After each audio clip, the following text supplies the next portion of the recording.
What is going on, everybody? Welcome back to another episode of Past the Barb. I'm your host Ryan Pinkalla coming in here. A little bit of a different show today. The boys got a lot going on, so it's me, and I called in some reinforce. Well, I called in a few favors. I got one bite here, so I Oh yeah. got Matt Waldron checking in here. What's happening, buddy? So Matt, you've been on. Was it one or two couple episodes so far, right? Yeah, we did like one or two Crappie Chronicles episodes. And then I helped emergency fill in for Bart on one. It Right right on. for a little bit. Like, yeah. Yeah. He was missing someone, so I jumped on for a little bit. Yeah. Well, no stranger to Pass the Barb here. So No. glad to have you today. It's gonna be a good one. Oh yeah. So yeah, I mean, I guess just kind of an update on everybody's thing. So let's see, Hahner, as far as I know, is indefinitely working at a glass factory installing lights. So I've been getting some very good Snapchats the past Oh, couple I'm of days sure. here. Yeah, fantastic, really. There's no lack of just things happening to that kid. Like it He's in seems it. like it's always something new. And Yeah. it whatever your wildest imagination could be of what's happening to him, it goes past that every Yeah. time. Yeah. So anyway, it sounds like he's somewhere in Wisconsin pulling like hella hours. So I don't know. I seriously doubt he's gonna show up. He was I think gonna be a healthy scratch here tonight. Yep. But Will Stolski, as far as I know, is in the bush of Wyoming right now. Oh, I think he's got a little trip going on. I know he was camping, so no fishing. shocker that he's not here. Yeah, no shocker there. No service. Is he Yeah. fishing or what's he doing? I Or no. believe so. I believe there's fly rods involved. Ooh. Yeah, who knows? He's doing Will stuff, which is cool. And old Barty boy is still down in Alabama. Yeah, he's got a derby to try to win, but it doesn't look like pre-fishing has been going too well for him so far. I haven't Yeah, seen any fish pictures at all. I don't know. I asked him if he had 25 pounds found, and he said nope. So I think that's kind of where he's at right now. So I don't know. So that's where we're at. That's what we're doing. Yep. So anyway, what have you been up to? Not much. It's been a fun spring. Yeah. It's Well, because I don't think you've been on since ice season, no, I if I haven't been recall. since ice, yeah. Which So thank God I was getting yeah, so sick of it. I think we all were. right on. Yeah. But no, I mean you've been getting out. I've been seeing some pics and stuff like Yeah. that. Been doing a little bit of crappie fishing the last couple weeks and then a bunch of turkey hunting. Mm-hmm. Went Mm-hmm. to Nebraska for turkeys and then I've been turkey hunting just around here. They've been kicking my butt around here pretty good, but yeah, got LASIK. That was big. That's big, dude. I can Not see, blind, huh? not blind anymore. Worked out. I just had my 5-week checkup yesterday and I tested at 15-20 vision. So glassing, we are golden now. I can actually see. It's a goddamn eagle. Oh, yes. Like a hawk. It's great. Damn. So Damn. that's been actually really refreshing not to have to deal with prescription sunglasses and just glasses in So general. And I gotta ask then. So do you have to basically just get like all new shades? Because like all your stuff was prescription, right? Like you can't yeah, wear that no more. no, I had to order all new shades.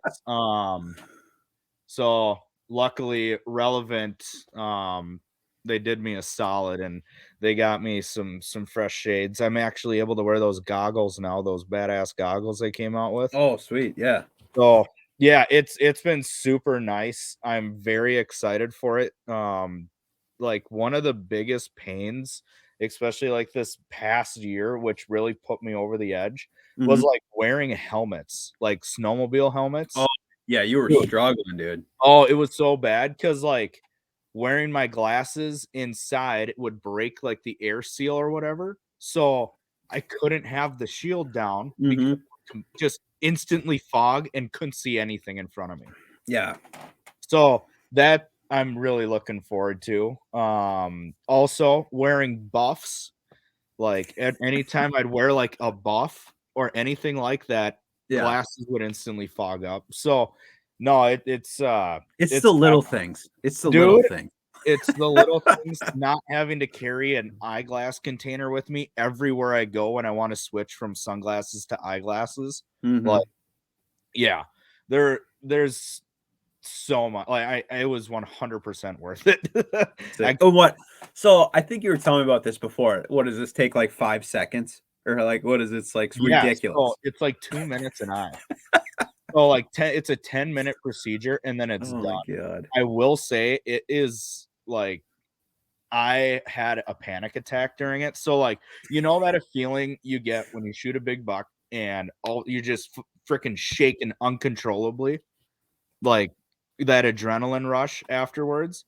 Well, I had a severe adrenaline dump and I didn't realize that I had any sort of like claustrophobic tendencies at all. But what they do is they take this, you're laying on this table and they have this huge contraption and it goes over your head. And they're like, yeah, you're going to feel some pressure. What I didn't freaking realize is they take this whole thing and like shove it down on your head. Oh, yeah. And it like hurts when they push it down on your head. Like you don't feel the laser or anything, but you got this giant thing just shoving down on your eye socket and it like pinches your head and you're like wedged on the table and like you can't move at all. And so like I started like hyperventilating because I was not prepared for that. So like after it was all done, dude, I had such an adrenaline dump that I was like shaking profusely for literally 2 hours. Jesus. Like normally you got to pay extra for all that. Dude, it was bad. But besides that, it was 100% worth it. Had to do eye drops like every hour for like 2 weeks, but jeez. But you're back. Dude, we're back. We're golden, ready to rip. But hell yeah. Besides that, I've been using the new Eagle Eyes for crappie fishing and turkey hunting, and it's been amazing. Yeah. So I want to talk about crappies more, but we'll do that in a little bit. Because I want to talk about that tournament and everything. But so I mean, I guess let's just jump in. I mean, you've been turkey hunting a little bit. I mean, I know the Nebraska thing. We don't have to get too in the weeds on that, but you went on a little bro trip down to Nebraska and shot some turkeys. It sounded like that was a super good time. Oh yeah, it was absolutely great. So we got to do a lot of like seeing the lay of the land for the Sandhills area in Nebraska, and it was really cool. It's pretty much a desert. And you'd never been there before, right? No, that was my first time to the Sandhills. And we were staying with the Cox family, which they're a family of cattle ranchers out in the Mullen, Nebraska area. And that's where you and I are going to be going mule deer hunting this September. And so it was really cool being able to get a lay of the land, seeing not only their property, but all the other properties. They don't have any turkeys on their piece, but it was just cool getting a lay of the land and just, it's so much different out there. I mean, it's similar to South Dakota, but a lot more sand, and actually it's endless sand out there. That's all there is out there is sand. That's why they call it that, dude. That's why they call it. It was very straight up. We got there and it's literally just giant hills of sand, and we're like, oh yeah. It's the Sand Hills. It's legit. Yeah. It's legit. And so that was really cool. But yeah, we just, I don't know, it was like April, and me, Brooks, and Justin Bergeron were pretty much just itching to go hunt. And it was a spur of the moment thing. And we were like, well, Nebraska is one of the earliest seasons to open up, and we were just itching to go. So we ended up buying some tags and going down there, and it was really great. First day, put on like 14 miles, didn't see any birds, and that was on a big piece of public out there. And we came to realize that most of the birds were on private because all the public, they don't have any rivers going through them. And all the birds were on river bottoms because there's just no water out there. So we had to do a lot of door knocking, but we scored a sick permission piece, and Brooks unfortunately wounded a bird, and we don't think it was a lethal hit, but Justin and I both got toms, so that was pretty sweet. Yeah, no, So those pictures were cool. It looked like you guys kind of like doubled up there. At least was yeah, it in the same spot or same time, or yeah, what was the deal? we literally we set up 2 ground blinds right next to each other, Mhm. uh, butting up to a wind block of this guy's pasture, pretty much, and there was 65 birds roosted there, and because they were still in their winter flocks, and pretty much each time they walked past us, we were able to get a shot. And towards the end of the day, when it got warmer, a couple times were within an hour of each other, broke free and came in to check out the decoys, and we were able to get her done. But it was a lot of fun. But Hell now yeah. we know for next time, like instead of wasting a day on the public, we're literally next time just gonna go and follow the river bottoms and And just just go looking. yeah, and just go door knock, because no one really cared out there. That there was actually one guy that wanted $500 a bird. Oh, really? Yeah, like I could You're see like, that. nah, we're good, dude. Yeah, I was like, I could see that for like mule deer or something, but like $500 for a bird, and it's not even a guarantee that we're gonna get one, because turkeys are turkeys, they do whatever they want to do. And yeah, we're like, no, I'm sorry, we're good. He goes, yeah, I got some guys coming up from Missouri. They usually pay $500 a bird. I'm like, well, those guys are idiots. So It's not like they don't have turkeys in Missouri, though. yeah, exactly. It's one of the best states. So, but what was cool about those is where we were hunting, all those were hybrids. Those were Merriam Eastern hybrids. So it was cool because you could see there was different levels of hybridization of them. Oh, right, Like, just with like the coloration of the fans and everything. yeah, because like Justin's had a lot more yellow in his fan, and his bird was about 5 pounds heavier than mine. Mine had a lot more white in the fan than his did, and Sure. mine was about obviously it was like 5 pounds lighter. So Yeah, yeah. there's some variations between the two, but yeah, it was a lot of fun. It was a good trip. I just wish that the turkeys around here were being as cooperative as those ones were. Yeah. No, it's cool watching. I mean, it's cool that you're doing some stuff, because I know this is like what your second year hunting, right? Like you Yeah. pretty much just got into it last year. So it's Yep. fun to kind of see you going on some trips with some people and having some success. Is cool. But that Yeah. looked fun. I mean, like the turkey thing is it's a fun game, and like that going to a different state to try it is also cool. Like being able to get more tags and stuff. Yeah, and like you and Justin and a bunch of the other boys have been big motivations for me to like get into doing not only just hunting but out of state hunting too, and just Yeah. experiencing different types of it. And it's been, dude, like if you asked me 5 years ago if I would rather hunt or fish, I would 100% say fish. But now that Yeah. I've gotten into hunting, there is zero chance I would ever give it up. I'd give up fishing way faster than I would ever give up hunting.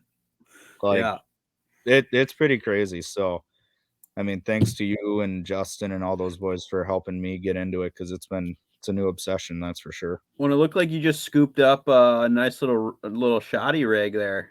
Oh yeah, I picked up a turkey gun for doing the out of state stuff, just because the bow stuff I'm obsessed with. I love it, but when you're out of state and you only have a couple days to get her done, the shotgun thing is a little bit more for sure. So, Yeah.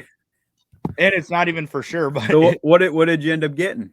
it is I don't know if you've ever heard of the firearm company called Radical. I They haven't. were owned by International Firearms Corporation, and pretty much it's not a crazy expensive gun.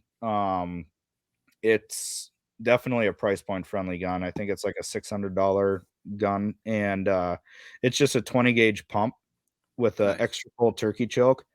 And it's made in the same factory that the Winchester pumps and the Mossberg pumps are made. So Okay, right on. it's a solid pump gun, and then I got a little red dot for it. So it'll be a fun one to shoot for birds the Get next that couple thing years. dialed up, dude. Yeah. I'm pretty excited to shoot it. Sick.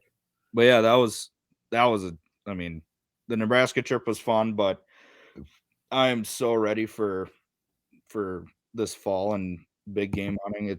I know it's hard not to like kind of get your head already going that way. Like, oh, dude, it's so hard. It's yeah. so hard not to. But I like, know I was talking to Stolski just the other week. We were chatting and we were talking tag draws and stuff, and it's like, yeah, oh man. And now like you start finding out what you actually drew, which is cool. yeah, no, So. that's pretty sweet. This time of year is awesome. Like, I didn't draw any tags for this year, but I'm doing like an over the counter Nebraska tag with you, and Yeah. then besides that, I'm just building points this year. I don't have any plans on cashing in points for quite a while yet. I'm just gonna keep building so I can actually get some sweet areas. And for the time being, I'll just do like OTC stuff. Nice. Over the No, counter. that's a good way to do it too. I mean, like, because you can go every year Yeah, somewhere, yeah, or yeah, learn some areas that like are easy to get tags in and stuff. So yeah. that's I just good. want to keep learning and getting experience so that when I do draw a dope unit, that I can actually, have some kind of confidence in hunting. Yeah. No, and I think that's like a big thing too, especially if you want to like do the out of state stuff. Like people talk about, they're like, oh, I want to go in like 10 years or something. And they just put in for points forever. It's like, you should just do some over the counter stuff like in between. Cause it's like, you Yeah, wait 10 years and then your first trip is the only one you ever went on. That's tough sledding. yeah, yeah. You kind of really don't know what you're getting into, and Right. you Even don't if you get. do some over the counter and it's not that good, at least you Yeah, were out there like doing it and getting some experience and whatever. And then you yeah, kind of and know even what you're then, getting into. like even like from what I've seen is a more important thing. Not only is the experience, but like just dialing in your gear and your setup, like Oh figuring yeah. out what you like, what you don't like. Because Yeah. that would really suck going on one of those trips like you wait 10 years for, and you're just a mess because you don't have anything dialed in or whatnot. Yeah. Or like, like a lot of people's first trip out west, they just bring way too much stuff, or they thought, oh, I needed Oh all yeah, this stuff. And then you get up in the mountains and you're like, what the hell did I carry all this shit for? yeah, Like, exactly. yeah, no, it's crazy. And like everybody, you always got to like fine tune your gear. Like I even am still like every year I trade this out for that, or, try Yeah, a different version of something or whatever. But yeah, no. So yeah, it's gonna be a fun learning curve. I'm very excited for it. oh And yeah. I've really enjoyed hunting with people too, because it's sped up my learning curve. Like I'm excited to hunt with you this fall because I'm gonna learn new things from you that maybe Justin does differently or doesn't do. So Yeah. I think that's gonna be a dope trip, honestly. Cause like yeah. our archery mule deer is like, yeah, that's gonna be fun as hell, dude. And Hmm. yeah, I'm looking forward to it. No, I'm still Yeah. waiting. I got fingers crossed. I still got some applications in for some stuff, so I'm waiting to see the draw results come out. But then I'm sure at some point we'll talk about that because I know Stolski was applying for some stuff too, and maybe we'll chat about the stuff that we drew once we actually know what's up. Oh heck yeah. But No, that would definitely be something good to talk about for sure. yeah, but no, that's sick, dude. And then so let's get this fantasy fishing stuff out of the way because we got to talk about this, Yep. and I don't want to sit on it No, forever no, here. we But need to okay, talk about how you're absolutely just crushing. okay, So, okay, first of all, you're yeah, crazy good at trivia, and now you're crazy good at fantasy fishing. These boys are just gonna X-nay you and just make you become the host of the little competitions. I don't know, dude. Because, like, See, but then we do a 1v1, and it's just a train wreck for them. So I don't oh know. yeah, oh yeah, it's not even close. So, All right, no, so let's hear how it's going. all right, so I'm just gonna so okay, so this week, fantasy picks for Lay Lake Elite Series event at Lay Lake starts Thursday. I don't know much about Lay Lake. As far as I can tell, the Elite Series hasn't been there. Does that sound right? Yeah, but Okay. they've had multiple opens out there.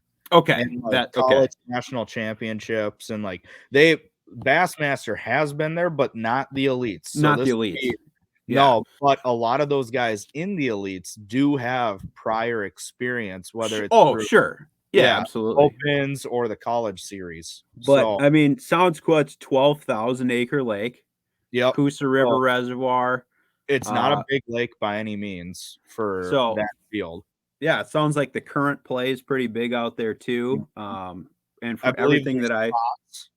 yeah, and yeah, spotted bass are supposed to play big in this one. I did a little research. Sounded like I maybe know not super big bags, but like, you know, yeah.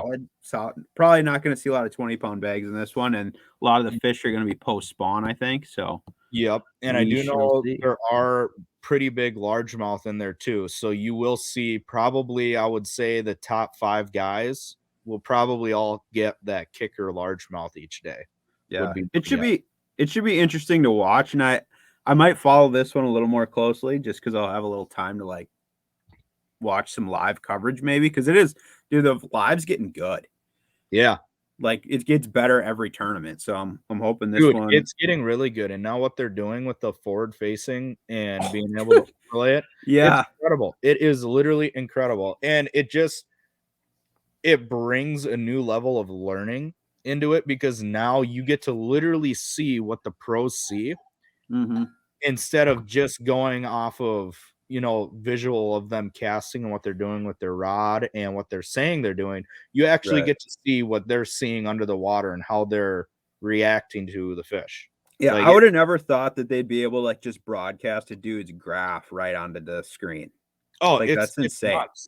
And you're gonna start seeing that with more companies than just Humminbird because you can do that with the Lowrance HDS Lives, and you can also do that with the Garmin GPS map Is units. that's like just through the Wi-Fi on it or what? HDMI. HDMI. Okay, so Yeah. they outport's like a recorder or something. Yep. So pretty much like how all the guys ice fishing using the Garmin Live Scope are able to broadcast it on the screen.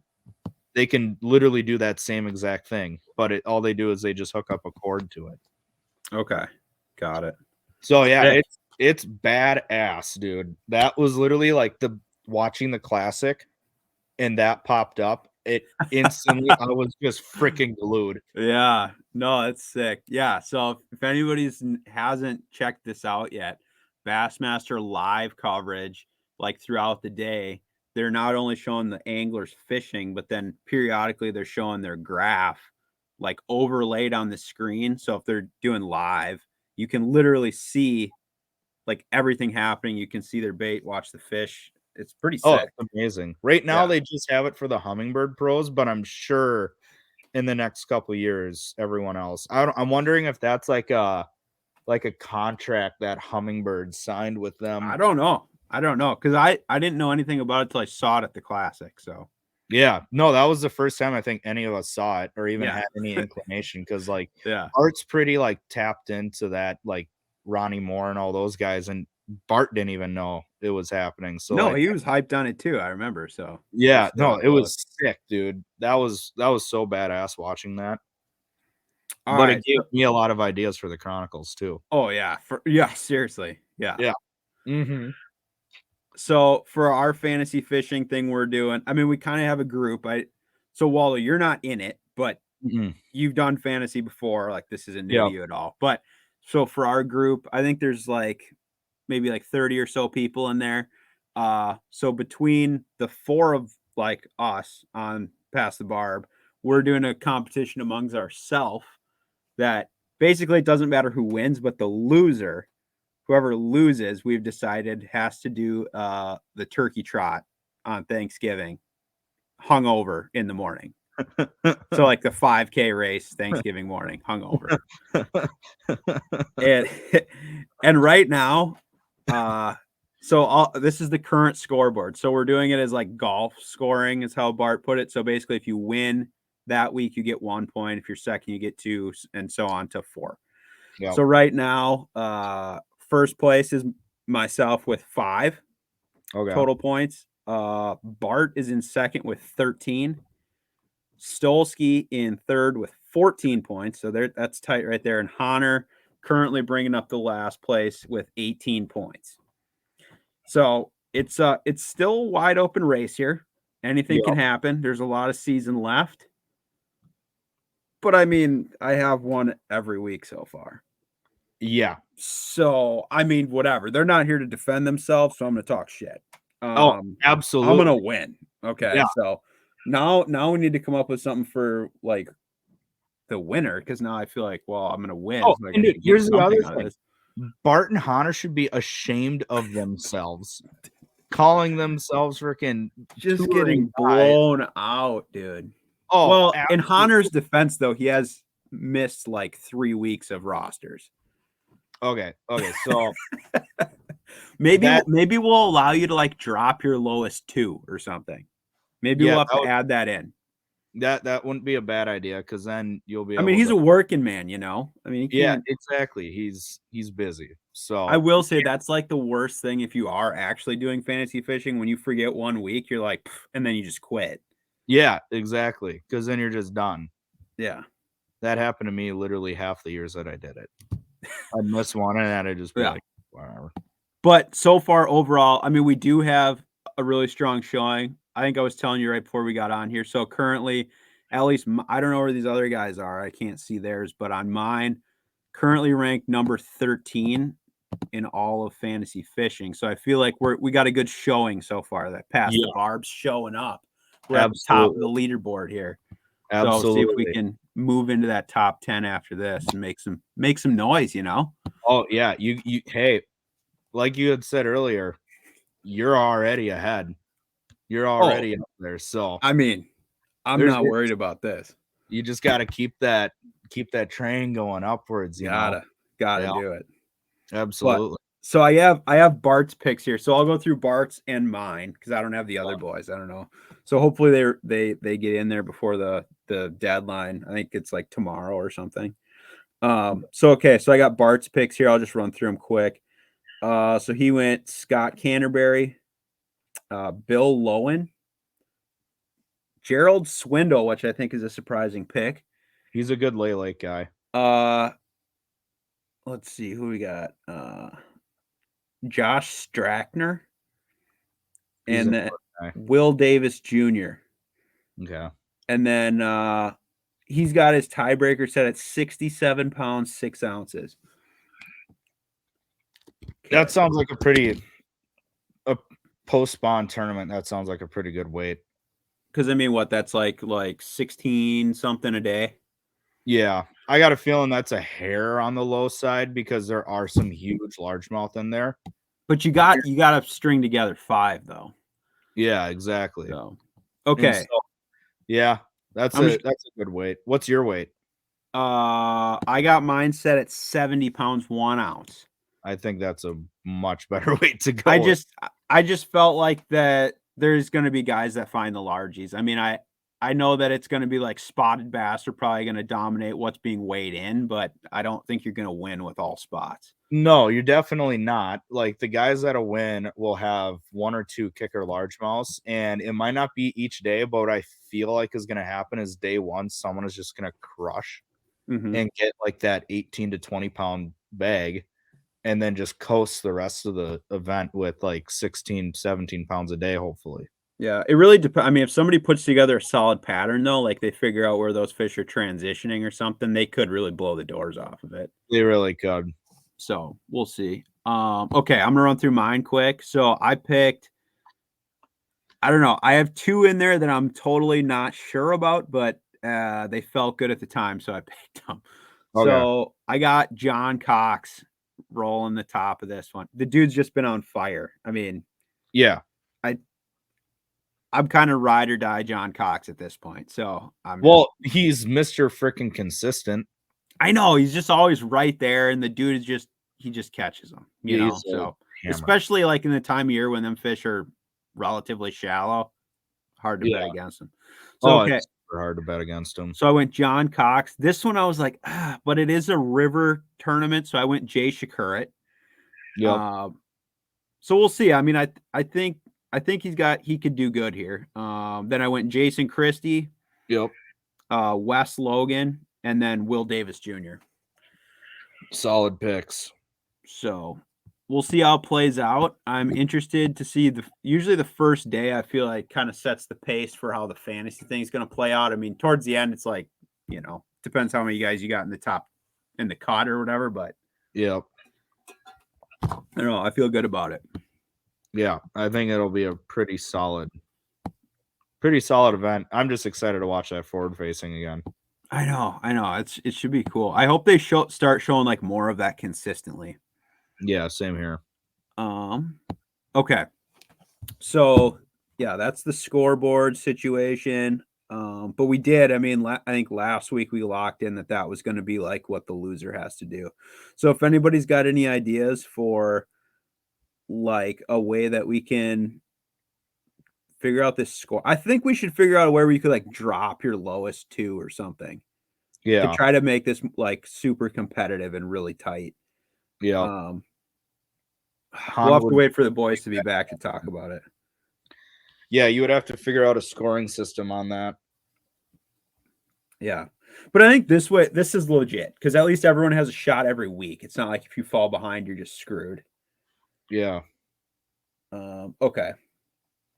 So I think that's all I had on that because I really, honestly, I don't know too much about Lay Lake. I mean, I know I've seen a few tournament results from there. Like you said, I think the Opens were there, but Coosa River, man. Mm-hmm. Sick. Okay. Well, we got that done, but let's I want to talk about a different tournament now. So because I honestly I only got a little bit of this story anyway. So but basically I'll just kind of lead into it and I'll let you go wild with this. But so what was this, 2 weeks ago? Yeah, it would have been 2 weeks ago. Okay, so 2 weeks ago on Lake Minnetonka, correct me if I'm wrong, it's the Memories Made Crappie Tournament. Yep. Okay. Yep. And it's hosted by Memories Made Guide Service, which takes out veterans. So it's like a fundraiser for the guide service to help them pay for the trips because they take them out for free. Yeah. It's awesome what they do. Mike Farrell runs it. It's his guide service, and they do amazing things with taking out veterans, disabled vets, and first responders, and they do a really amazing job with those guys. So this is a big thing to help raise money for them. And no, this is like, what is this, the four? How many years has this been running? So they've been doing it for 5 years now. Okay, but there was only like prize money for the last 2 years. Well, there was prize money the first 3 years, but it was a pretty low dollar amount. Like it wasn't like it was just more of a fun fundraiser. A bunch of us ice fishing tournament guys fished, and it was just to help them raise money. But they really turned it into like a big money crappie tournament now, where it's like a legit tournament. Yeah, which I think is super cool. And so, so you fished it with Griff and your buddy Shane, right? Yep. We've done that the last 3 years, and that's been our team.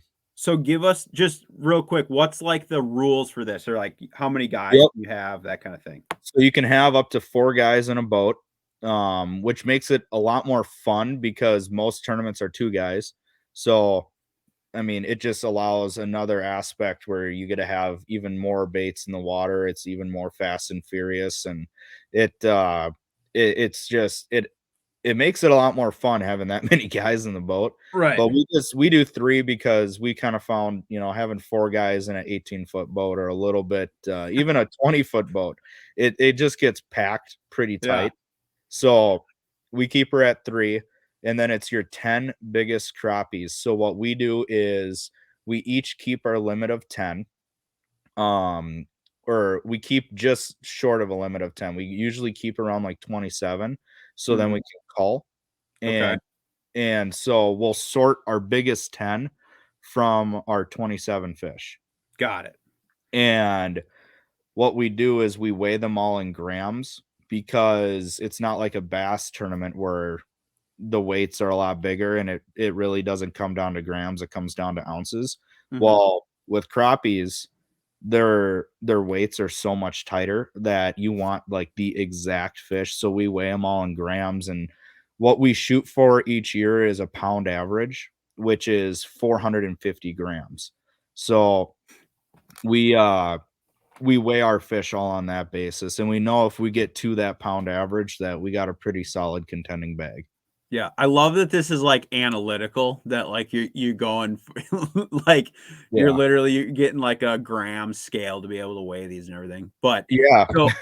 so how big? So okay, so basically you guys won it the past or you in 2021 and 2022, correct? Yeah. Yep. We At won it your both same those team. years. Yep. Yep. Same team.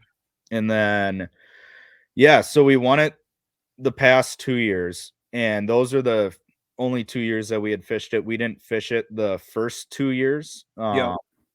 One of our buddies, Clayton Kettering, fished it those first 2 years, and he won it those first 2 years. And then the last 2 years that we fished it, when we won, he took second both times. So we kind of have this year was kind of like a deciding year almost. It's a straight rivalry going It down. is a Lake straight. Minnetonka style Mhm. crappie beatdown. I love it. Yeah. So and so I didn't really talk to you guys. I know you guys pre-fished a bit and you went and burned some spots for other people and whatever. But Oh, yeah. Yeah, that so was give fun. me so basically you guys won it again. Yep. So We what three-peated. what did you weigh in? So you had 10 for what, do you remember your weight? We had 1103. Okay, which solid bag for Tonka. Yeah, that was a good bag, and, like, if the weather conditions were a little bit better, I think we could have had a bigger bag because, like, in pre-fish, we had a 12 and a 13-pound bag. Like, Yeah. the lake right now is the best we've ever seen it. I think a big reason for that is it was hard to travel on the lake for ice fishing this year because of how bad our conditions were on the lakes. So they just didn't get mutilated all winter. Yeah, they didn't get Yeah. hammered all year by the Wheelhouse Army. So Mhm. that definitely, I think, helped. And it's just there's endless places for them to hide on that lake, and there's such good vegetation out there that I think it just keeps getting better and better and better. Yeah. No, I've heard the bite is insane right now. Like even after Yeah. that tournament, people are like, dude, you gotta be out here. Cause Mm. I mean, like you're talking like a couple hundred fish every day. Yeah, yeah, it was Easily. crazy. I think we ended up with right around like 400 or something like that. Yeah, which is just sick. Because Which, what yeah, blows my mind though, right? Because that lake is like super fertile. There's a ton of bait in there, a lot going on, right? yeah, And like all winter, like with the Crappie Chronicles stuff, it's like we catch like a ton in that like 2 pound range. yeah, And like that lake just like does not have those, yeah. It's which is it's crazy. very I've only seen a couple from out Yeah. there. They're very few and far between, but the number of 1 pound to pound and a half fish Yeah. in there, it's really good. Like there is a Oh, lot of yeah. 12s to 14s in there. Like it's a solid, like, it just doesn't have that, like, I mean, it does. It's just they're not a lot Well, of it's them. like it's not like those ones that we catch on some of those like southern lakes and stuff that are just, I Oh mean, yeah, like a built 14 like a on Tonka ugh. will Yeah. be around like 1.4 Mhm. or so, and like a 14 on some of the lakes that we fish is like 2-1 or whatever. Yeah, Like yeah. You're right. it is a different fish. They're not quite as heavy by any means, but there's really nice fish in there. And the cool thing is the sheer number of fish in there. Like if you want a limit of 11s, you can go do that in 20 minutes out there. It's Yeah, amazing. I mean, I've just been straight harvest piles all over Instagram and Facebook coming out of Tonka right now. Oh, it's Dude, unreal. it's just sloppy. 'Cause Yeah, it's I crazy.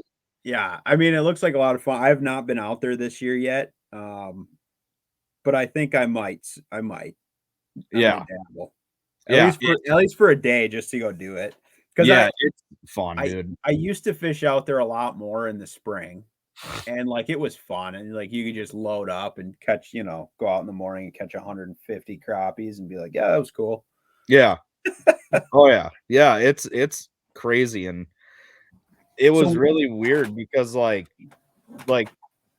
pre-fishing was good, yeah. except for, like, the 2 days up to the tournament, we kind of lost touch on what some of the bigger ones were doing, Mhm. and we had, like, 3 spots in mind, and which is weird because the first 2 years we won it out of the same spot, but what we figured out was that bite is a moon phase deal.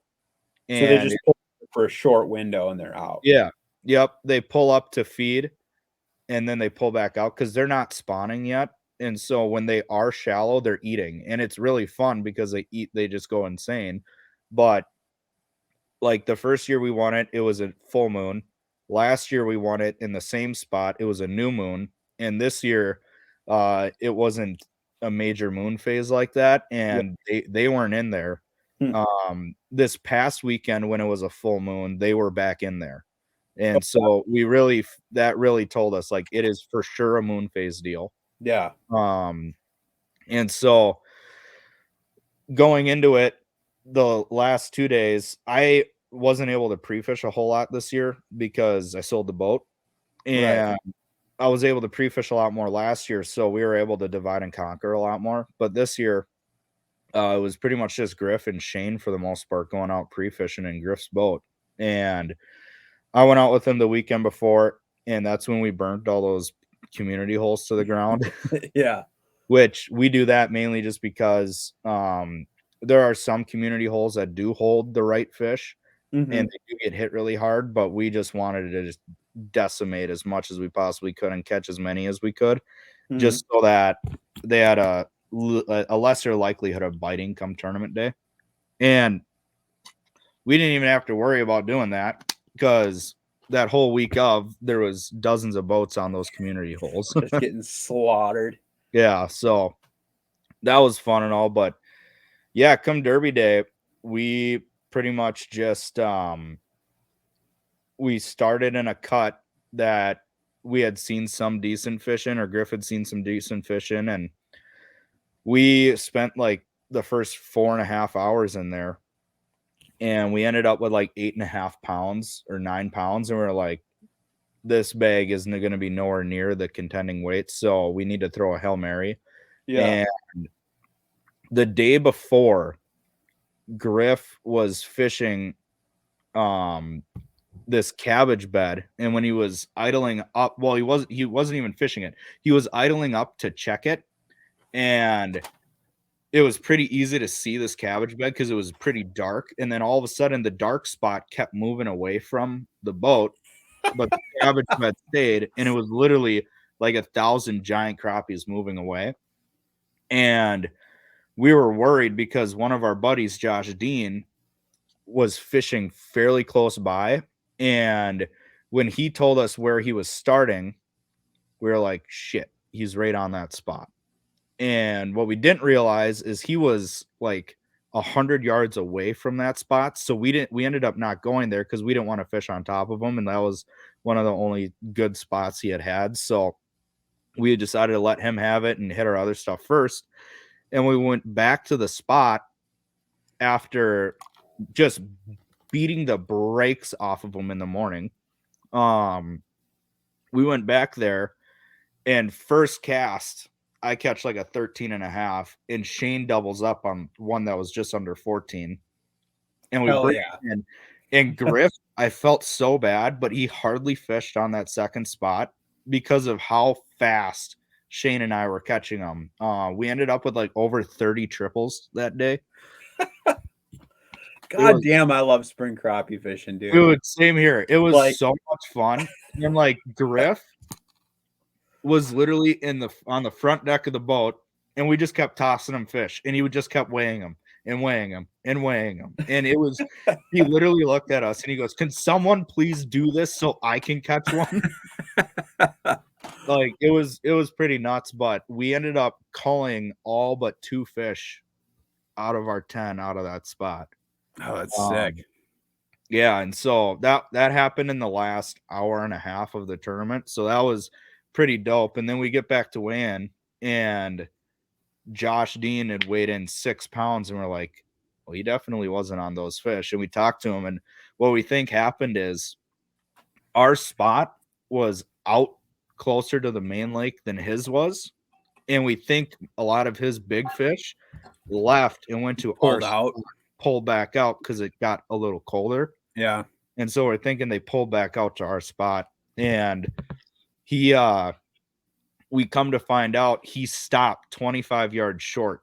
Oh, of where that mother load was sitting. Yeah, and left. Dude, isn't it wild how they stack up on little stuff like that in the spring where there'll be like Oh, dude. 500 fish on like one stalk of weeds? Yeah, it was crazy. The cabbage patch was in 2 foot of water, and I kid you not, it was as big as my basement is right now. It's literally like it was like 50 foot by 20 or something like that. Yeah. Like it was nuts. I mean, it was crazy. So that was super cool because then like the first or last year, which was the first year, it was a big money tournament. Mm-hmm. We had 6 big ones, and we were coming into this. We were like, well, we have 8 big ones this time, and the other 2 aren't bad. Yeah. And we were guessing we had close to 10 pounds, but our average this year was just even better than last year and the year before. So it was pretty nuts. Yeah, that's sweet, dude. No, it's like cool to just see like that Crappie Chronicles flex, you know? Yeah, no, it's pretty fun. And like a lot of it goes down to Griff too, and how much time he spends out there, and just how good of a crappie fisherman year round he is. Dude's just dialed. It's unreal. Oh yeah, and he's still whacking them out there. Like Yeah, I was texting him today and he's like, oh yeah, we smashed him again. yeah, yeah. Yeah, dude. Yeah. Like you don't really honestly though, but on Tonka, like if you just want to go out and catch eaters, like you could just do that pretty much anywhere right now. Yeah, it's nuts. And he's just on big ones right now. Like he's still on that pound average type stuff. It's crazy. Yeah. Nuts, man. Well, But that's yeah, sick though. it That was like you sick. guys won it again. So that's a three-peat, dude. It is a three-peat. We were pretty jacked about that. So now we're gonna really have to be looking over our shoulders next year because there's some guys that are gunning for us now. I know there's a lot of guys that were in the I know Sobey and Hayes, they ended up in third. They're gonna be gunning for us too. Yeah. And then Clayton, they had a decent bag again. They had like 9.5 pounds again, which I think they've weighed in like 9.5 pounds the last 3 years. So they're super consistent. So they're another team that is ones that we're somewhat worried about too. But well, maybe I'll have to jump in that one next year, maybe. oh, dude, it's so worth it. It's so much fun. And like after the tournament, they have a huge like it's not a silent auction, but a huge raffle thing where they have hundreds of prizes that they give away for the raffle tickets and stuff. And they have dinner for all the anglers afterwards. And yeah, it's a great event. I love fishing it. It's so much fun. Yeah, no, I'm stoked. Like, I'm sure a lot of people that fish that event at least like watch the Chronicles too. So it's like Yeah. kind of a cool way to like get involved in open water and still be talking about that same stuff. Yeah, and actually one of the prizes was some Chronicles hats and your cookbook. Yeah, I was stoked on that. Yeah, that it was pretty cool. I don't know who ended up winning that, but yeah, like I can't remember who it was, but they were so pumped. Were they? Because Griff and I like donated like a little prize pack. Oh, it was Kyle Lynn. Oh, okay. Yeah, Kyle Lynn won it, and he was super pumped because he had your cookbook in his Amazon cart. No way, dude. And normally what he does is he like once his Amazon cart reaches a certain point, then he just buys it all. Yeah, buys everything in the cart. And so it's just been sitting there for like a month in his cart. Yeah. So he was super jacked when he won the that's cookbook. cool. Mm-hmm. Hell yeah. That book is awesome. Dude, yeah. It's good. It's good. Oh yeah. But no, dude, like so memories made. And do they cap that or is it just open to whoever signs up? They cap it at 50 boats, and a lot of times what happens, typical Minnesota spring, the weather is never playing to what you would like. And so the last 3 years, we normally get like 40 to 45 boats because some boats back out because of the weather conditions. Like, oh, sure. The past 2 years, it rained or snowed and was windy.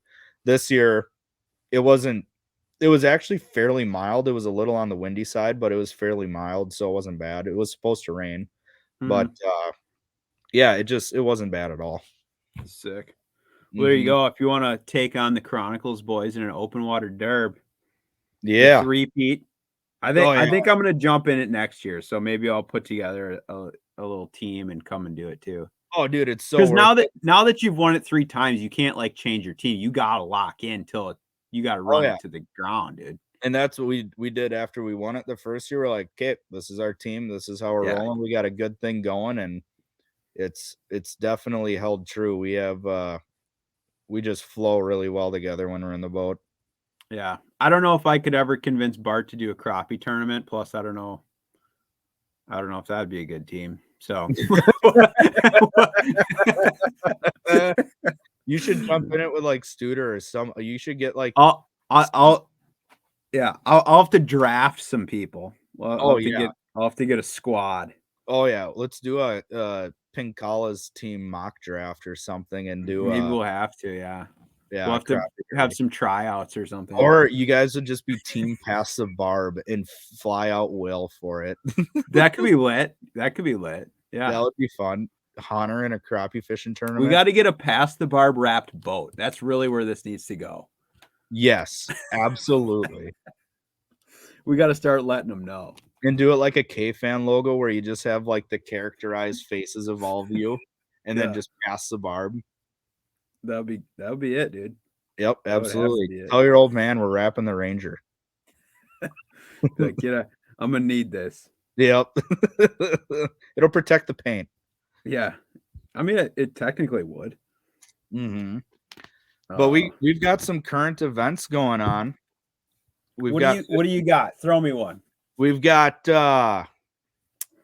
well, first, Minnesota DNR is looking into catch and release bass in the off season. So, Minnesota and this is like a topic that I feel like has been going around forever because like Wisconsin already does it.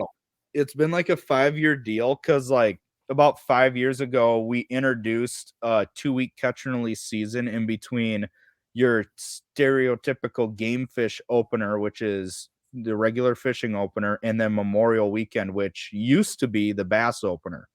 And so now they allow, catch and release of bass where you can legally target them in that 2-week span.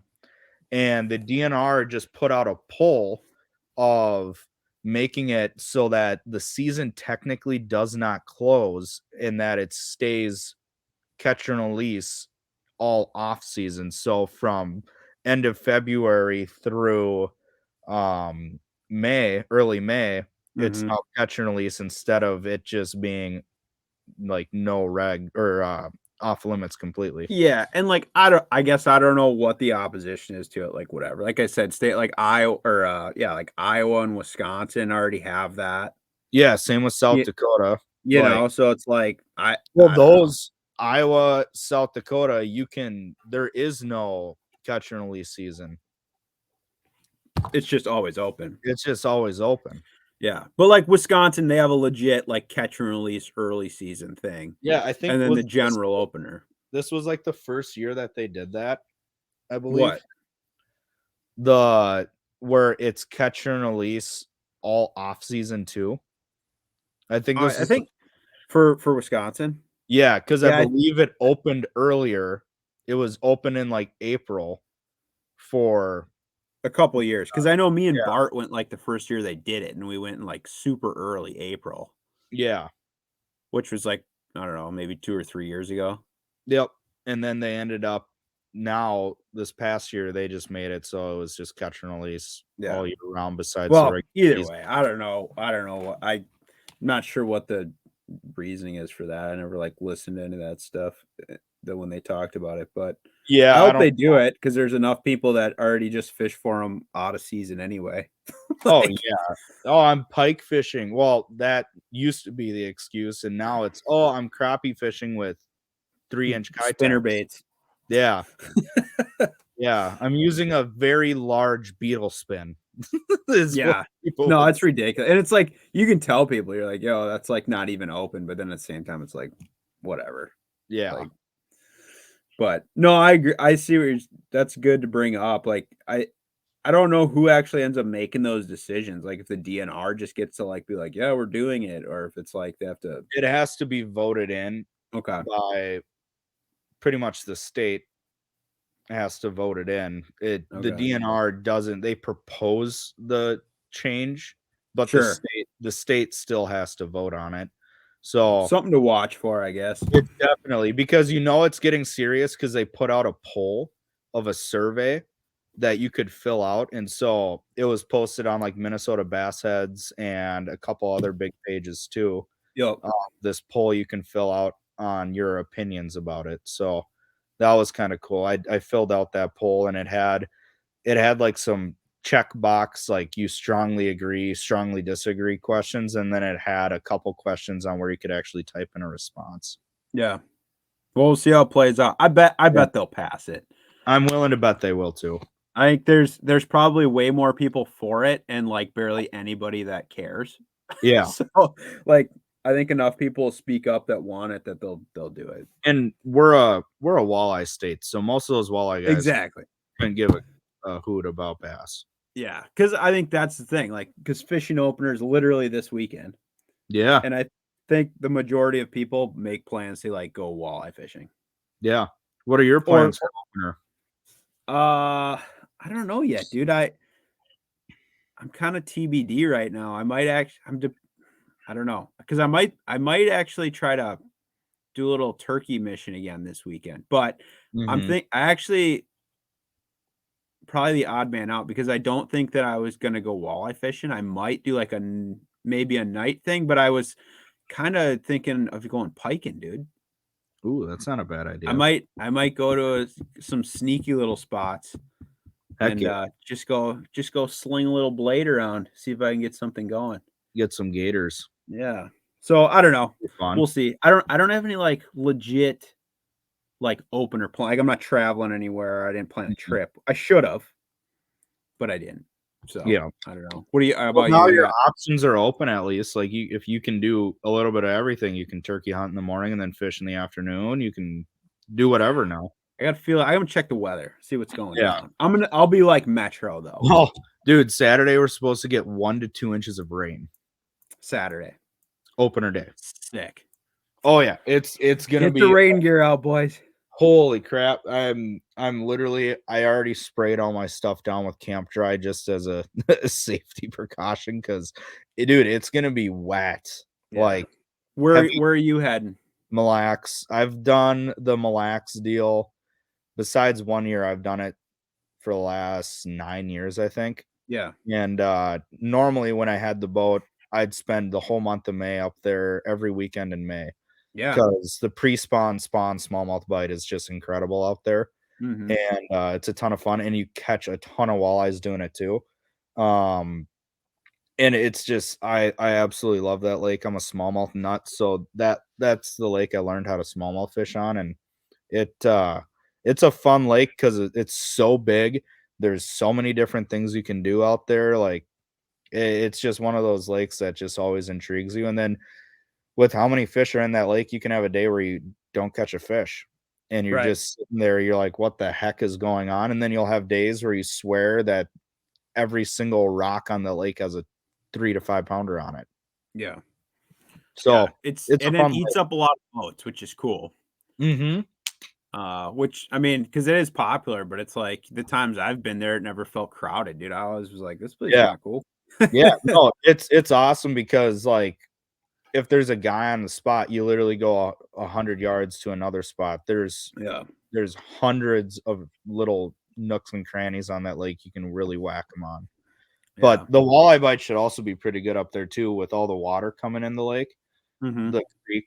The creek should be flowing pretty good, so you'll have that bite going for the walleyes. And then Jeremiah Johnson actually has been posting a bunch of videos. He's been out there in the boat all week long. He hasn't been fishing. He's just been idling around looking for fish so that he whacks them. And he guides out there full time. So he's just getting his guide stuff dialed in with the new boat.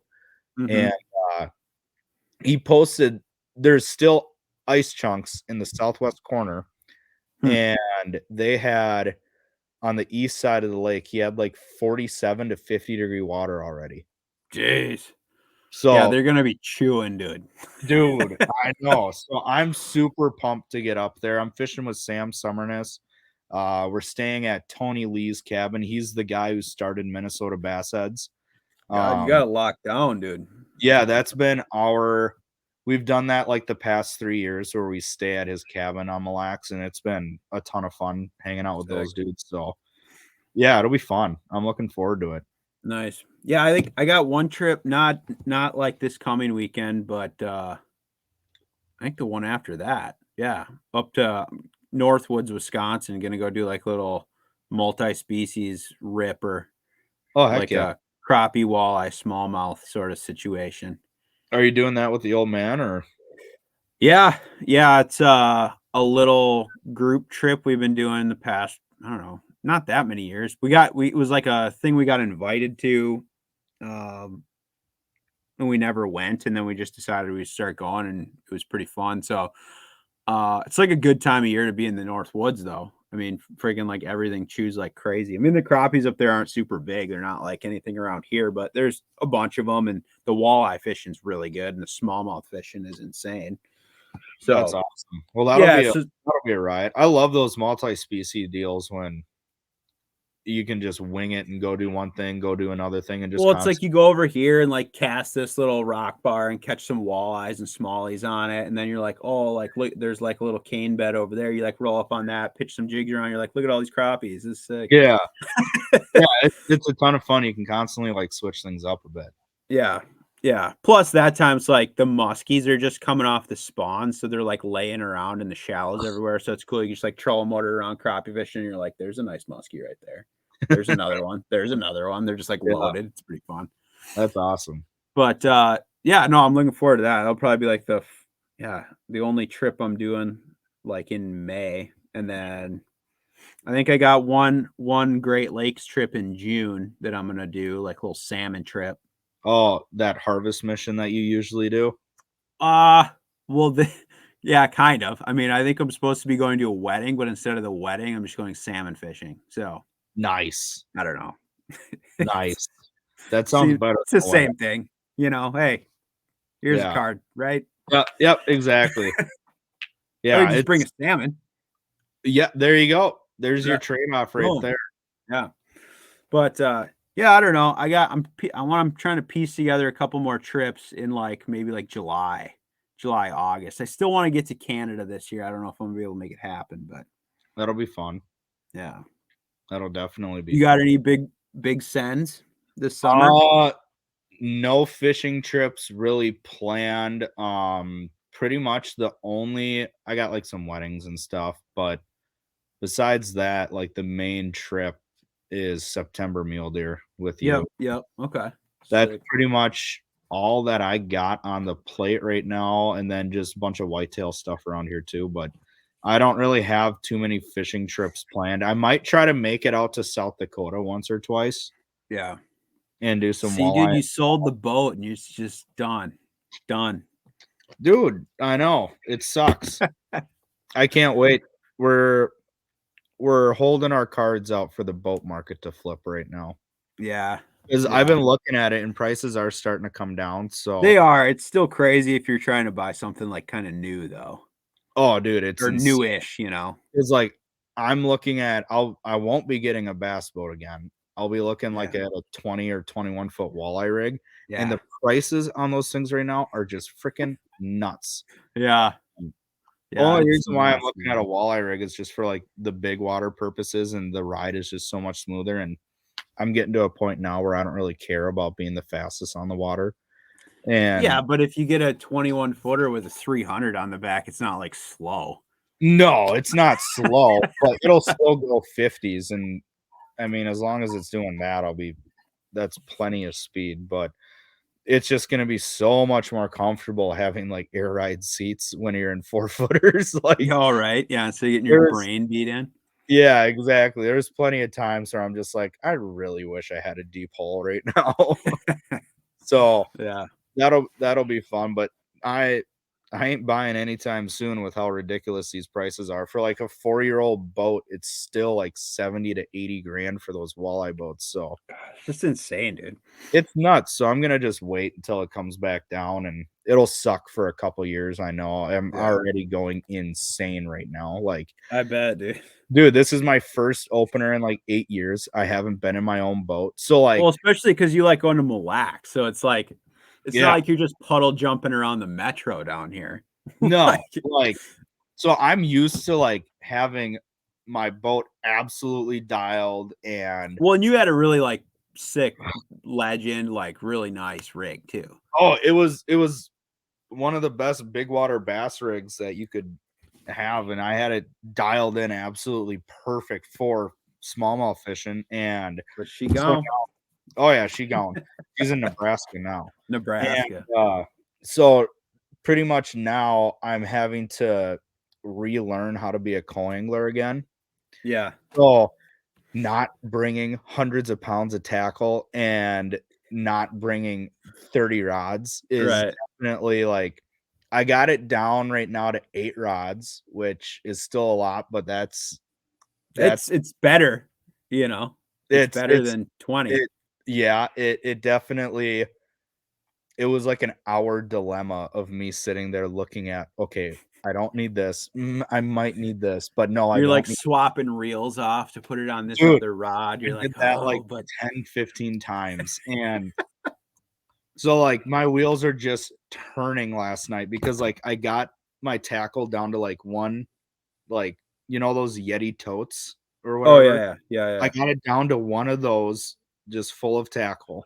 And then a little bag of soft plastics, and I'm sitting here. I just feel naked right now. Like, like what am I even doing with this? Yeah, I'm like, I feel like I'm missing everything right now. And then all I know is like, come like opener day, I'm gonna throw 3 baits like I always do. Yeah. So I'm not too worried about it because I kind of just had to sit down. I'm like, what do you actually throw? Yeah, but you always rig like way too much shit anyway. Oh, No yeah, matter, like, every what. time. Yeah. Every time. So like, I got Minnesota rigs rigged up. I've got hair jigs, Ned rigs, Kitex, underspins. I got it all rigged up right now. And I know come opener day, I'm going to throw 3 baits. I'm going to throw a Kitex, a jerk bait, and a Ned rig. And that's all I'm going to throw. Yeah. So the rest of it's just going to sit there and not be used at all. So I already know I'm bringing too much, but at the same time, I feel like I'm not bringing nearly enough. So this has been a learning curve for me, big time. Well, that'll be good. That'll be good to get it pared down just in time to get a big ass boat and just fill it full of stuff.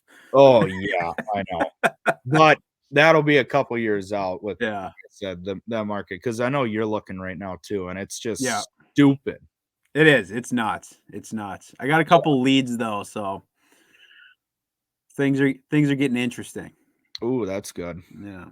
That's definitely good. Yeah. It looks like they're doing the Minnesota Governor's opener in the greater Mankato area this year. I don't know what the hype is about that.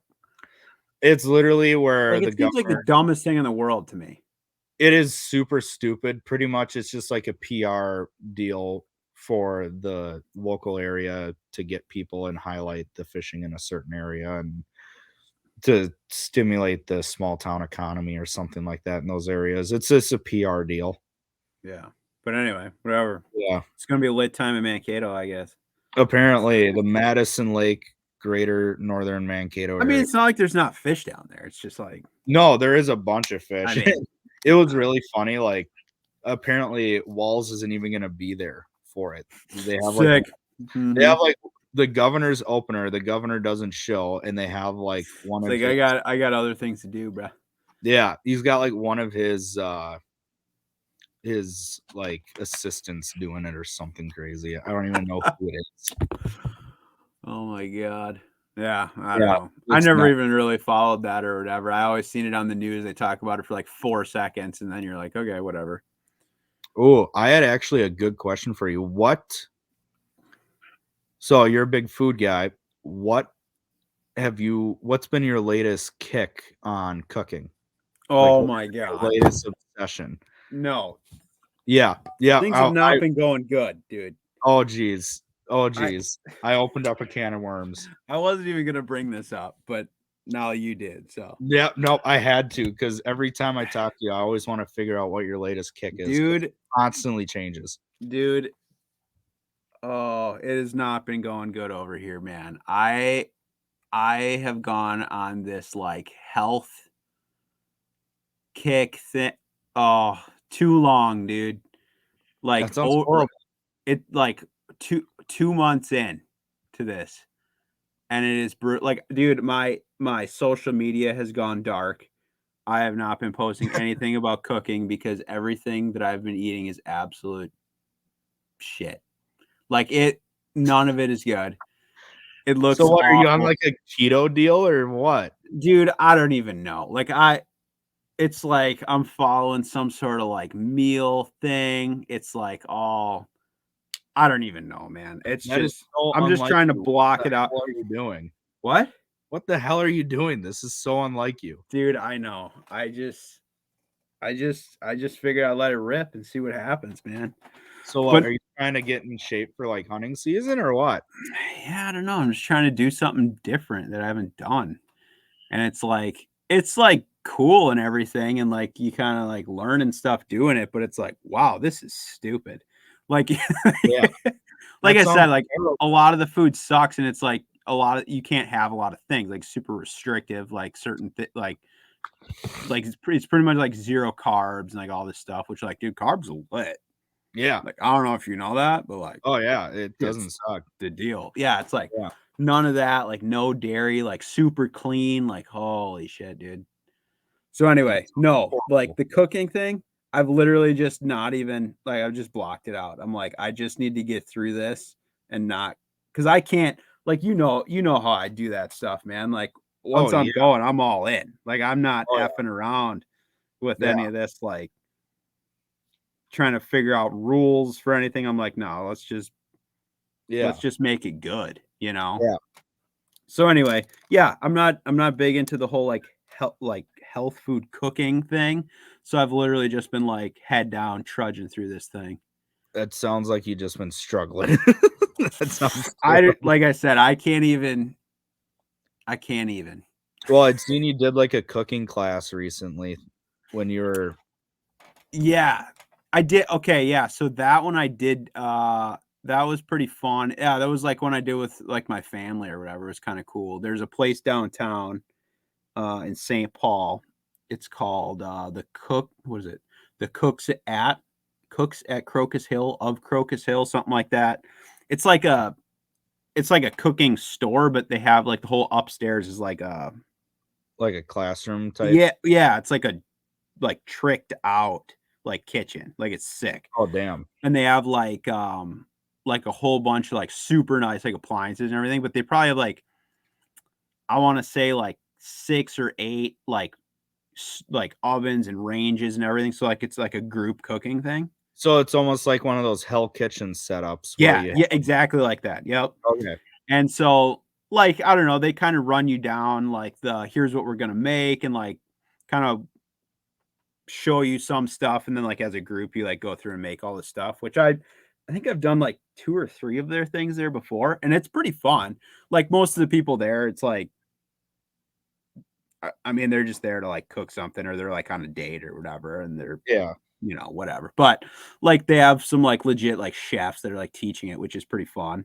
Oh, nice. You I'm get to even learn. trying to remember like what we did. I want to say it was like maybe like a Mediterranean type thing or whatever. I don't remember exactly. But Yeah. every time I've done it, it's super fun. Well, that's why I brought up the what your latest fad is on cooking because I saw that and I was like, "Oh, he's probably dabbling with some new shit," so I'm fairly Oh, disappointed. so I know. I was like, dude, and I haven't brought it up at all because I was like, I don't even want to talk about this, dude. Like, it's just so lame. Yeah. But I have like I always it's like in my phone, I have like a spot where I keep like all these ideas, or like I'll think of something or I see something, I'm like, oh, that's good.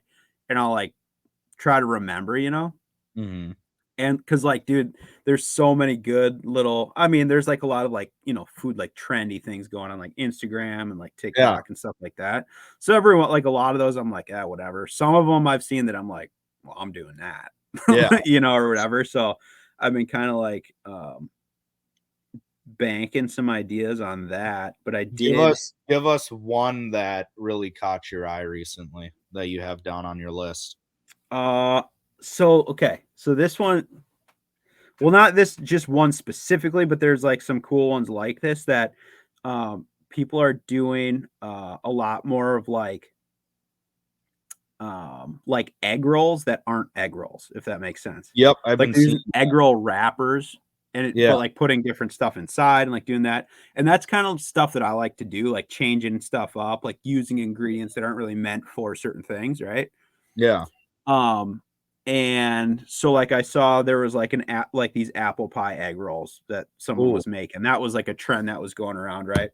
Yeah. And so I've kind of dabbled with this before. I make like Reuben egg rolls quite a bit. And dude, oh my God. If my dad and brother heard that right now, like we're a huge sauerkraut family. Oh, yeah.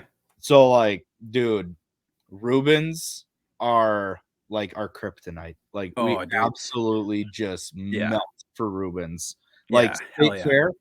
We always go to O'Gara's and get the Reuben bites. Like it's unreal. So yeah, that's right up our alley for sure. Yeah. So I made those. So now I'm like trying to incorporate that into maybe some other stuff, and then kind of dabbling with like, because like the egg rolls is good, but then also using like those, I don't know, like those like spring roll wrappers. It's like rice paper or whatever. Yep. Making stuff with those, because that stuff is kind of the same, but it like gets like insanely crispy. So I've used that for some things. And now I just saw a dude that was doing he was like wrapping wings in rice, that like spring roll wrapper, and then deep frying that. I'm like, what the like, people are doing some wild stuff, dude.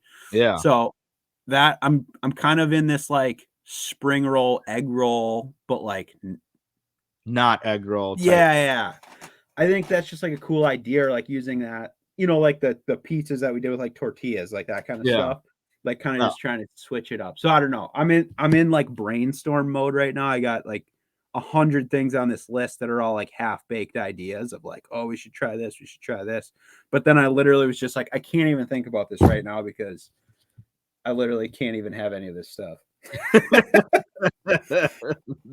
Dude, the diet thing freaking sucks, man. Like I've started back up on my deal again, just because like I take like the winter off and I just eat like shit. That's what I was gonna say, dude. Ice season hit me hard. That's why I was like, I gotta. Yeah, same here. Like every ice season, I just eat like a pig. And the amount of gas fishing, the amount of gas station food we eat while ice fishing is just so terrible. It's wrong. It is so wrong. So like I started hiking again and doing the rucking the weighted pack deal again and eating better. And I do it every spring and I just instantly hate myself. Yeah. It's like, it's brutal. It's like, you got to do it though. But I'm just like, I got to figure out, like, I think this summer, cause like this thing that I was doing is like, it's like 60 days long. And I have like 5 days left. And I'll be like at the end of the 60 days. Oh God, you're waiting for that. What's the first thing you're gonna just absolutely mutilate your body with? I don't know, dude. Like, I don't know if I'm gonna go like crazy or nothing, but I gotta tell you, 60 days no sushi. Oh no, brutal, dude. We it sounds like we have a Kyoto date coming up. Something, I don't know. Yeah, but we'll have Big Red join us for that. Oh my God, and we'll get yelled at by the ladies there. I don't know if I'd keep up, man. I mean, I can throw down, but like, it's something that everyone should witness once in their life. Seeing a grown man literally crush 200 sushi rolls is something to be said. Yeah. God. But yeah, I think my goal this summer is I just want to like dedicate like 1 day a week, like straight up to just like doing my thing and like just trying to be like creative with like some food stuff or whatever. And Yeah. I gotta, I don't know. I get out of that like creative mode of like the cooking and like the social media stuff. And it's like, Yeah. you got to get your head back in the game and just get focused. Like, I know people are just like, oh, it's like, just do it for fun or whatever. But I have like a hard time not being all in, you know? Yeah. No, I hear you there. So I'm literally all in and then, or just like in the dark. Cause I don't think I've even been active on social media in like 2 months. But I mean, like, I've been doing all the like Past the Barb stuff or whatever, but like my own stuff. But, well, it's good to take a break. yeah, but no, I got a lot of good ideas, so I'm hoping to like get rolling again and be playing some of that stuff too. Hell yeah. Yeah, dude, I don't know. I know we're kind of talking. I know I sent you that we have like a group text and everything, and I sent it around just because I was like thought it was shocking. But like, dude, I don't know how it's possible. Like I would say the past like 2 years, like so I sent you that thing about that lake trout, new world record lake trout, right? Yeah. So I don't know if it's going to be official or not because they let it go. It'll be a catch and release record. Well, whatever. It's big as shit. It's like, oh, it's massive. I'm gonna pull up the specs. I don't know. I'm sure people have seen this because it like is all over social media. Yeah, the fish and the video of it is insane. Did you watch the video of it? Yeah, I watched the video of them like netting it, and then the video of the guy like measuring it, and then Yeah, the release. the measuring video. Disturbing. Dude, that fish is gross on all levels, dude. Yeah, and and it's like, so it was in Colorado, which I mean has big like this came out of Blue Mesa Reservoir, which is like has giants. Okay. Yeah. But I think the lake record before this was like 50 pounds though. Yeah, it was like 20 pounds over the state record. Yeah. So here's the specs. 47 inches long, 37 inches of girth, which is dumbfounding. 37 inches. Yeah, dude, that is gross.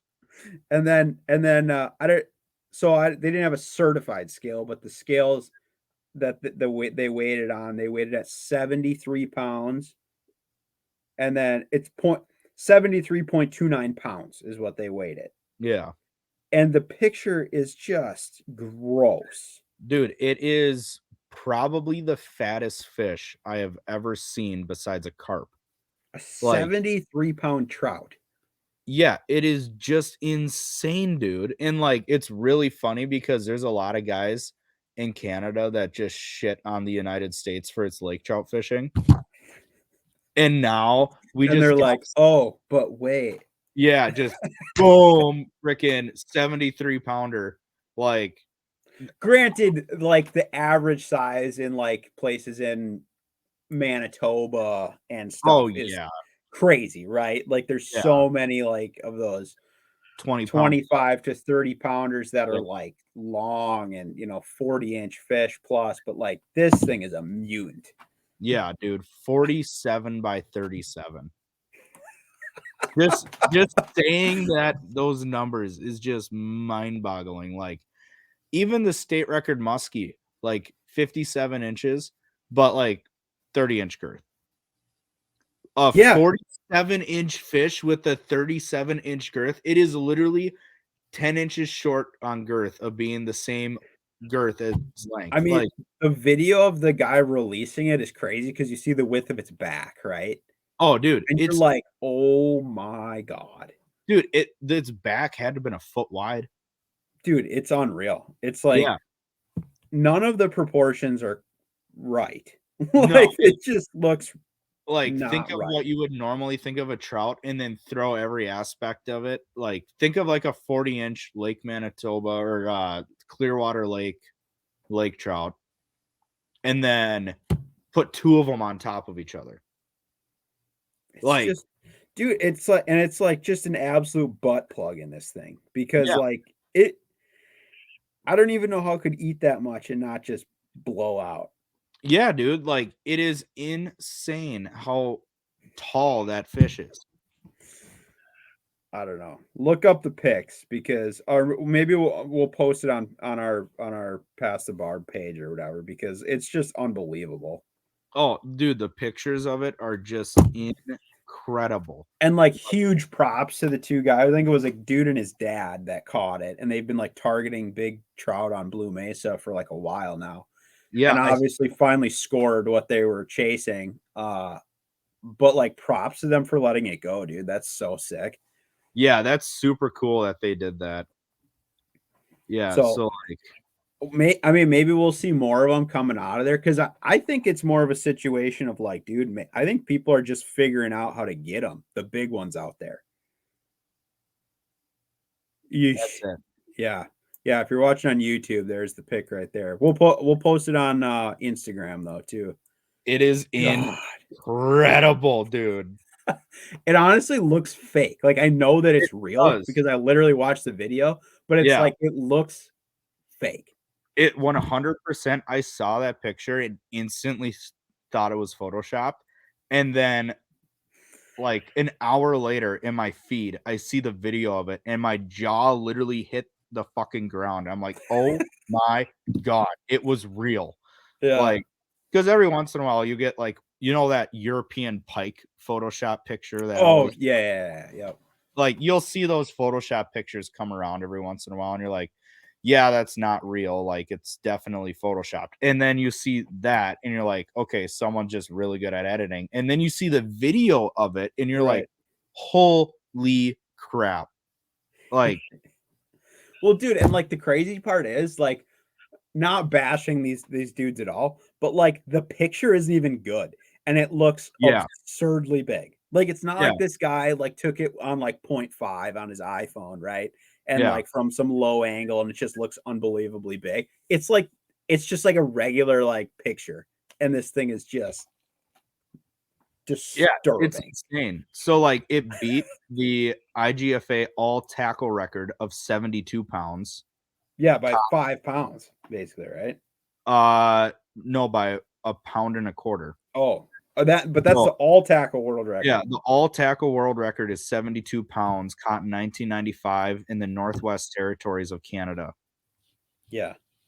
And the Colorado state record was 50 and a quarter. So it beat it Which by 23 pounds. is still huge. A 50-pound lake trout is still ridiculous. Yeah, that's still insane. Like most people's biggest lake trout ever is sub 20 pounds. Yeah, but even like, because like now, like on the Great Lakes, right? There's a ton of like big ones. Yeah. Like Superior has some But giants. they don't look like that. No, not even close. You Like, know? I think I've seen out of Superior in the last year, like one fish that was even pushing the 40-pound mark. Mm-hmm. So, Yeah. like, And I've never caught one that big, but like all the biggest ones I've caught were on Lake Michigan. yeah. And I don't know. I mean, I guess I don't know like where they max out. Like I know the Great Lakes does put out big ones, but No 70 pounders. no. Like, No. I wonder what that thing was eating. I don't know. That's why I'm almost curious. Like I know they let it go, but I was like, it had to have coughed something up or like was it just I mean, was it eating like kokanee salmon or like what, dude? Dude, it had to have such a high protein diet to even get to that point. Because that Blue Mesa is loaded with those, you know. And Yeah. those are small, you know, they're 1-2 pound fish, those little kokanees. Yeah, and a trout that big can eat pretty much anything it wants. Yeah. Well, and it's like the Great Lakes are full of like alewives and stuff like that and whitefish. It's like you'd think Yeah. if they were eating that type of thing, you'd see ones maybe not that big, but you know, 50 pounders or whatever. Yeah. I don't know. It's crazy, dude, to think that those are out there. Dude, it is insane. I saw that fish and instantly I looked up to see if there was ice on that lake. Yeah. Well, dude, and like it is. It's like an ice fishing place too for lake trout. And like Yeah. people get big ones, but I'm just like, I wonder if these guys now, because this is obviously 20 pounds over the state record of Colorado. There has to be more Well, close. that's what I'm saying. Like, I wonder if these guys have like if they finally cracked the code, and now you're gonna see like more records coming or more of these giants coming out of there. Yeah. Because people are figuring out how to get them.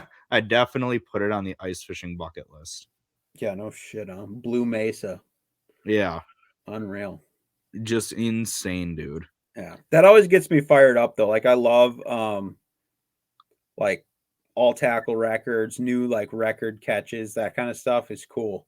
Like I mean, it's probably not as big of a deal now as it used to be. Like people just want to do it and post on social media or whatever, but it's like I don't know, just like knowing that even though stuff's getting beat down and there's so many fisheries under so much pressure, like there's still places that are kicking out world class fish. Yeah. Yeah, they even said the boat's live well wasn't big enough to fit it. And I mean, realistically, you're talking about likely one of the biggest lake trout ever caught, ever. It is. Anywhere, It is. you know? Literally, it's a pound and a quarter heavier than the world record. Right. Well, I'm just saying, like, even, like before they recorded any of that stuff or whatever. Yeah. Because, like, back in the day, they used to, like, commercial fish for, like, lake trout and stuff, Oh, yeah. Well, I'm sure they got Apparently, some freaks then, but, like, it's not as long. They didn't fight it as long as you would think. yeah. It was a 13-minute fight. Right, because this thing was just like, whatever, dude. And Reeled me up. half the battle was getting it into the net because the guy had the largest net that Frabo makes, and it wasn't big enough. The one he had was not big. I seen the video. Yeah, it was barely a walleye net. Yeah, that's definitely not true because It was like a bass net, honestly. Yeah, because some of those Frabo musky nets could easily fit that. Oh, easily, yeah.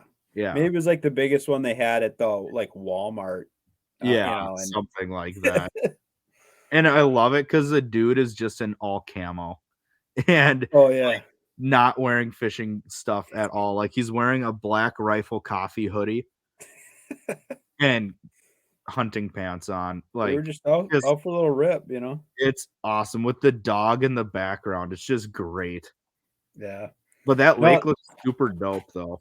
Yeah, and it's like kind of mountainous around it and everything, and it looks like a dope place to fish. Yeah, but yes, I agree. Like it's just insane that those. Dude, are, I'm like, so out happy there. you brought that up because I completely forgot about that fish.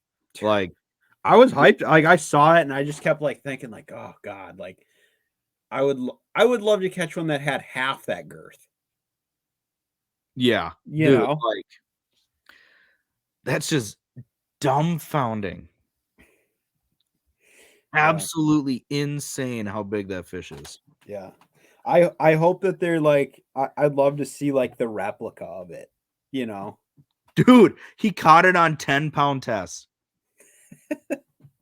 I'd be shitting my brains out if I hooked into a fish like that. Well, they knew it was big because I'm sure the water's clear so they could see it for a long time. They're like, not small, dude. Hey, he caught it on a bass bait. He caught it on a 6-inch Bass Tricks tube jig. Which he'll probably have a lot of Bass Tricks tube jigs coming to his mailbox pretty soon. Yeah, probably. That's actually one of the baits that Ish Monroe really blew up back in the early 2000s for bed fishing on Lake Okeechobee. So that's really dope that all of a sudden you see it catch the freaking world record lake trout. Yeah. Yeah, like in the mountains in Colorado. Like, yeah, okay, same thing. Yep. Absolutely nuts, dude. Yeah. Yeah, hopefully, dude. I still think like, are you still like have interest in like chasing a record, or is that not something you care about? Oh, like any species? Yeah, just whatever. I mean, I don't know. Oh, absolutely. Especially now that Minnesota is, wiping a bunch of them. Yeah, I think it's like in September, they're wiping all state records prior to 1980. So like the smallmouth state record will be up for grabs again. The crappie state record, black crappie state record will be up for grabs again. Mm-hmm. Like there's a ton of records that are going to become available, and they're also doing catch and release records too. For more species than they do now. Yeah. So it'll be really cool. But yeah, I definitely I really want to chase some records now that they're going to be easily like I shouldn't say easily attainable, but much more attainable. Well, and I think the main thing is like that some of them are potentially not legit. So it's like, I don't know if it's hard to say. Like it's all the speculation. process for the state record has changed so much in the last 30 to 40 years. Yeah. So like when it first started, all you needed was 2 guys in a scale and 2 witnesses to sign off on it. Like, sure.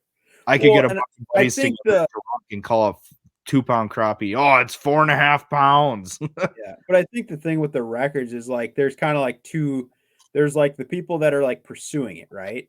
Yeah. Which typically are the people that are getting like these line class records, right? Yep. Where they're like, which is still cool or whatever. But then there's the other people that are just they incidental catch. Like they're not like out there pursuing these fish. Yeah. They just happen to catch one and then they end up finding out that it's like a record, so they register it, Yep. And then you have that where you really see it is that cult group of musky guys on Mille Lacs. Sure. But I'm just saying, like, even like, okay, like the crappie one, right? Like, say that's up for grabs, and it's like, yeah, I'm sure there'll be people that catch big, like an 18-incher or something, and they register it, but they might not have necessarily been like they're not like pursuing a state, you know what I mean? Yeah. Like you're on the hunt for it, and you're like doing all the things to like capitalize on big fish opportunities for like all these species, but yeah, it's just crazy because, like, I mean, I don't even know like at this day and age how much notoriety even comes with like that. Because like back in the day, it was like a big deal. Yeah. I think now some species are a big deal. I think a lot of the other ones that people are just like, whatever, like it's cool, right? Yeah. You probably would get some deals because you use certain equipment or whatever. But yeah, no, it'll be pretty sweet just to see. It'll be cool because there hasn't been like a big state record major fish besides that muskie caught in Minnesota in a long time. Yeah, in a really long time. Like, it'll be really cool to just start seeing records popping up here and there, and it'll kind of bring up that who can catch a bigger one competition again, which I think is really stinking cool. Yeah, it is cool because it's like it's not a tournament, but it's like another like competitive way to like go up against other anglers. Yeah. It's like, oh, somebody caught a bigger one than me. Like, well, I'm gonna up my game and like, yeah, it'll be cool. No, it'll be sick. Yeah, so, I'm super pumped for that. We'll see how that rolls out because I think there's probably not a ton of people, but there is at least a group of people that are going to go after that pretty hard. Oh yeah, especially that black crappie record. Yes, ice fishing. There's going to be so many guys that are out chasing that one fish now. Right. Yeah, because I mean, there's not like other than you got like ice, and there's maybe a small window in the spring where you have an opportunity to maybe break that. Yeah, but but I think it'll be broken through the ice. No doubt in my mind. Yep, I agree. So we'll see how it plays out, but that'll be interesting to see because September, right? They said or mid-September or something like that is what I saw. Well, so Minnesota records are going to be breaking, boy. Oh yeah, absolutely. Get us a couple. I know, that'd be sick if we could get the black crappie record. That would be dope. We're due for a freak, so I know. Slap us up a 19 and call it a day. Nice South Metro slab. Oh yeah, no, I don't do. Oof. Is right. Getting me riled up. Oh gosh. Oh boy. Sick. Well, anything else you got going? No, that's about it. I just gotta kill a turkey and then do a little bit of fishing and golf all summer long and getting ready for deer season. Yeah. Everything comes quick, dude. As soon as it's summer, all of a sudden you're like, oh man, here we go.